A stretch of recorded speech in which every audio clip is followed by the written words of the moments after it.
Angel Reese grabs the board. Damn, says Caitlin, get the out my way. uses her right forearm. Specifically, we are going to break down the Caitlin. transition offense dynamics between the modern point forward archetype, represented by players like LeBron James and Kevin Durant, and the traditional outlet pass initiated by elite guards such as Stephen Curry and Drew Holiday.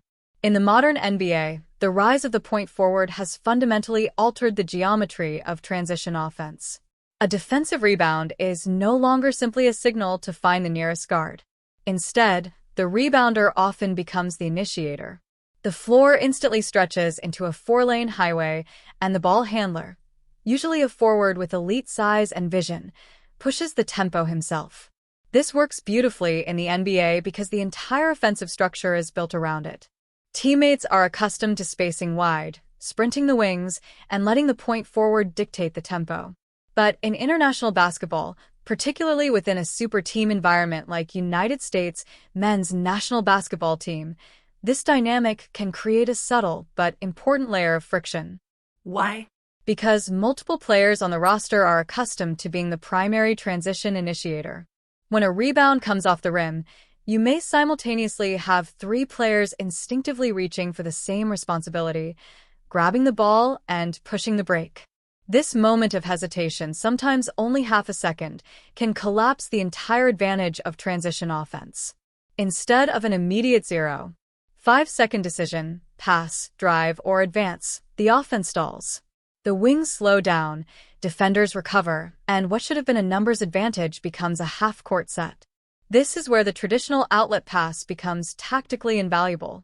The outlet pass imposes instant hierarchy. The rebounder makes one simple decision: locate the guard and move the ball immediately. Now the floor organizes itself naturally. The guard pushes the middle lane. The wings sprint wide. The trailing big fills the top of the arc.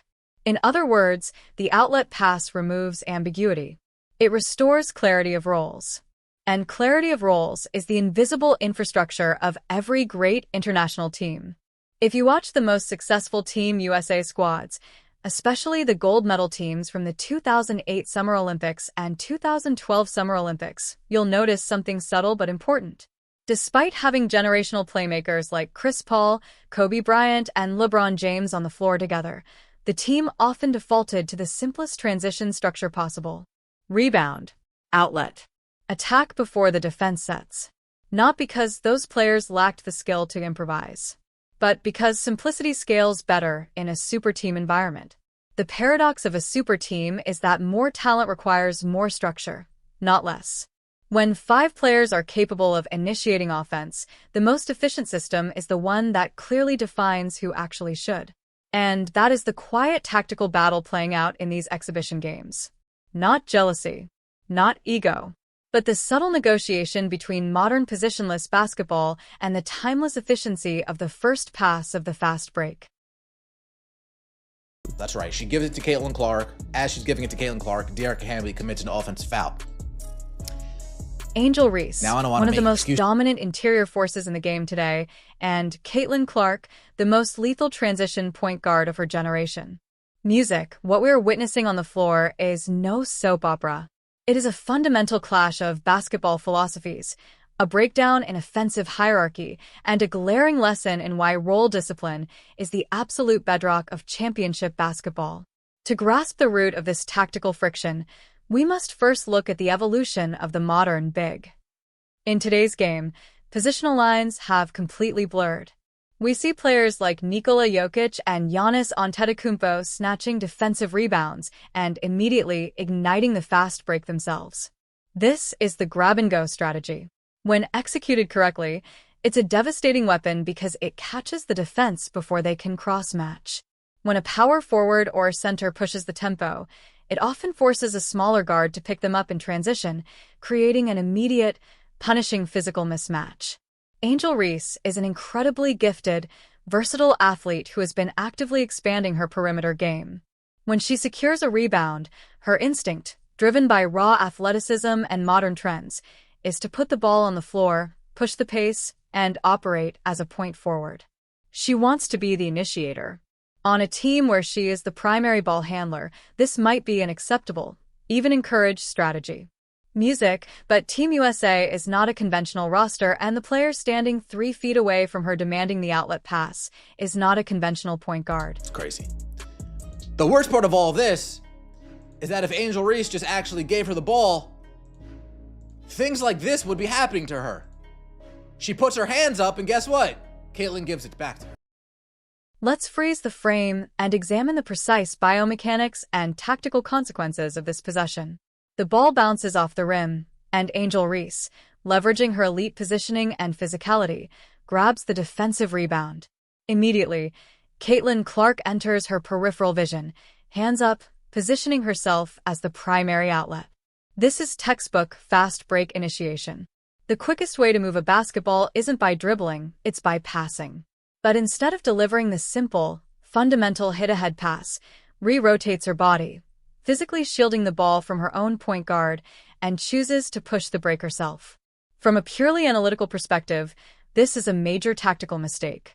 When a big like Rhee advances the ball against a set or retreating international defense, the defensive pressure remains low. Defenders are calm. They know that while Rhee is dangerous near the rim, she doesn't have the elite, pinpoint playmaking vision or the 30-foot pull-up shooting threat of a primary guard. As a result, the defense can comfortably retreat, form a wall in the paint, and protect the basket. The floor's geometry collapses, spacing disappears. Now, watch how this compromised spacing unravels the possession for the entire team.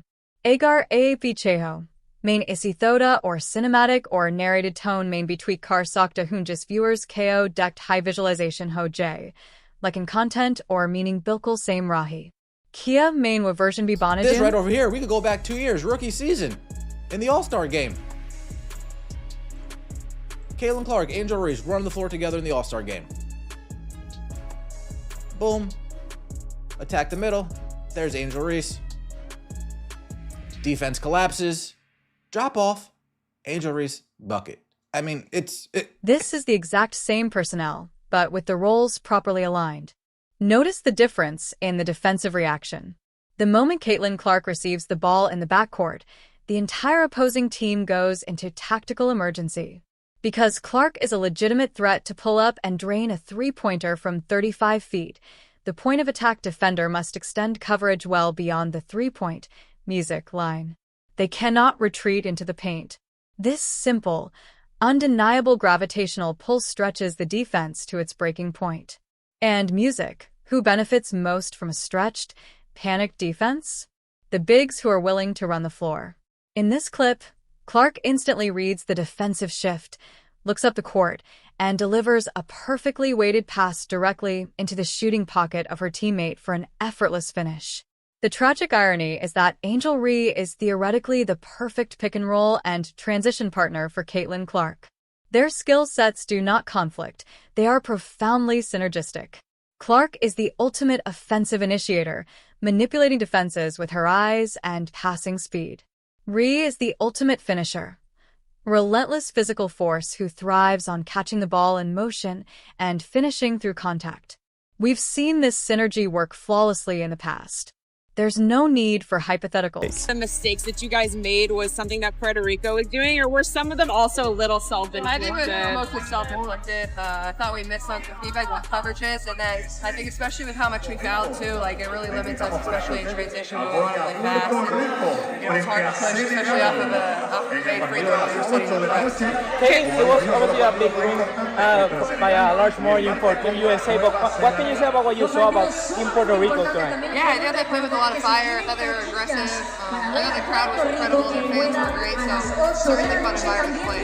It wasn't the best game offensively for you guys. What would you like to improve upon Italy coming up next? Yeah, I think taking care of the ball is probably going to be our main focus. I think we could have moved the ball a little bit better. I don't know how many assists we had, but I thought we could have probably passed the ball a little bit better. I think about these games, the paint was really clogged, and we want to get easy finishes at the rim, but I think also getting the paint, we'll be ready to take it out. I think that's what we do. And would you say that it was due to Puerto Rico's defense or just offense not falling? Puerto Rico did a great job, but also I think we could be better offensively. Kara talked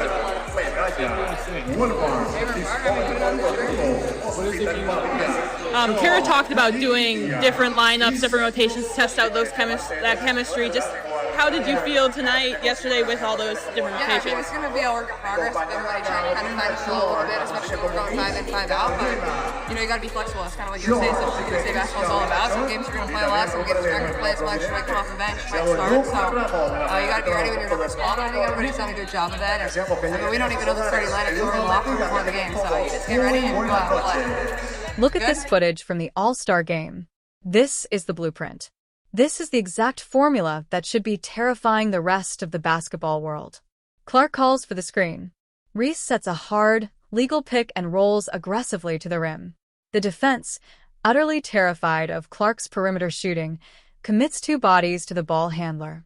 This is called a hard hedge or a blitz. By sending 2 defenders to Clark, the defense has fundamentally surrendered the possession. Clark stays incredibly poised, reads a blitz, and drops a soft, perfectly timed pocket pass to a rolling Angel Ree. Ree catches it in stride, attacks the completely unprotected rim, and scores an automatic bucket. This is basketball in its purest, most unguardable form. It requires no dribbling isolations, no forced hero ball, no point-forward experiments. It relies entirely on drawing 2 defenders to the perimeter and punishing the numerical advantage in the paint. So, why does the breakdown happen? Why does a player like Ree, who could dominate simply by running the floor and catching passes from a generational playmaker, feel the need to hijack the transition music offense? This brings us to the most critical aspect of national team basketball: coaching, music, and accountability. The responsibility to fix this does not lie with the internet. It does not, music, lie with the fans. It lies squarely with the coaching staff, specifically head coach Carl Lawson. At this elite level, a coach's job is rarely about teaching players how to shoot or dribble. It's about defining roles with absolute, uncompromising clarity.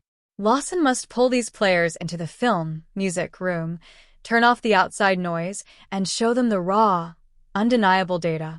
She needs to show clips of the grab-and-go experiments that result in offensive fouls, broken spacing, and stagnant possessions. Then she needs to show clips of outlet passes that result in wide-open layups, defensive collapses, and highly efficient scoring opportunities. The message must be clinical, devoid of emotion. Music: when our bigs initiate the fast break, we score 0. 8 points per possession, and our turnover rate spikes by 15%. When we secure the rebound and immediately hit the outlet pass to our primary point guard, our transition efficiency jumps to 1. 4 points per possession. The numbers do not care about highlight reels. They do not care about social media narratives. The numbers only care about efficiency. Team USA is not suffering from a lack of talent, music. They're suffering from a temporary lack of offensive discipline. The beauty of this problem is that it is entirely fixable. It does not require a trade. It does not require a roster, music overhaul. And it certainly does not require dramatic narratives about envy or sabotage. It simply requires an understanding that basketball is a game of maximized advantages. Caitlin Clark's absolute maximum advantage is with the ball in her hands, reading a retreating defense in the open floor. Angel Reese's absolute maximum advantage is playing with her back to the basket, music dominating the offensive glass and running the floor like a freight train to catch passes in stride. If this team can establish that hierarchy, if they can convince every player on the roster that the name on the front of the jersey is infinitely more important than the stat line on the back, they will not just win, they will revolutionize international basketball. They will become an unstoppable, highly synchronized machine, dismantling opponents with clinical precision. But if they continue to blur the lines of responsibility, if they allow the allure of the point forward to override the fundamental necessity of the elite point guard, they will continue to make the game infinitely harder than it needs to be. The choice is entirely theirs, and the entire basketball world is watching to see which path they choose, music, to take.